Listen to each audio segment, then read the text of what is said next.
পৃথিবীর সবচেয়ে পুরনো ও সফল জীবগুলোর মধ্যে একটি হলো পিঁপড়ার দল। আপনি হয়তো ভাবেন ওরা শুধু একটা লাইনে চলে, খাবার খোঁজে আর বাসায় ফেরে, কিন্তু এর পিছনে লুকানো আছে এক অবিশ্বাস্য জটিলতা।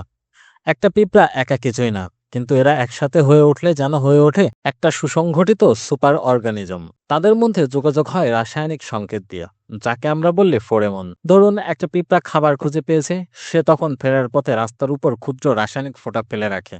এই রাস্তা ধরে অন্য পিঁপড়ারাও সেখানে পৌঁছে যায়, এবং তারা যতবার ওই রাস্তা ব্যবহার করে রাসায়নিক সংকেত তত বেশি দৃঢ় হয়, যেন এটা একটা ডেটা রাউটিং সিস্টেম, ঠিক ইন্টারনেটের প্যাকেট ডেলিভারির মতো। এই নেটওয়ার্ক একেবারে ডিসেন্ট্রালাইজড, মানে এর কোনো সেন্ট্রাল লিডার নেই। প্রত্যেকটা পিঁপড়া নিজের পরিবেশ দেখে সিদ্ধান্ত নেয়, যেমন আমরা ডিস্ট্রিবিউট সিস্টেম দেখে চলি। আরও চমকপ্রদ তথ্য, পিঁপড়া ট্রাফিক ম্যানেজমেন্ট করে। যদি একটা পথ খুব বেশি ব্যস্ত হয়ে যায়, অন্যরা নতুন পথ খুঁজে নেয়, গুগল ম্যাপের মতো। পিঁপড়ার এই বুদ্ধিদীপ্ত আচরণ থেকে অনুপ্রাণিত হয়ে বিজ্ঞানীরা তৈরি করেছেন নতুন ধরনের অ্যালগোরিদম, যাকে বলা হয় অ্যান্ট কলোনি অপটিমাইজেশন বা এসিও।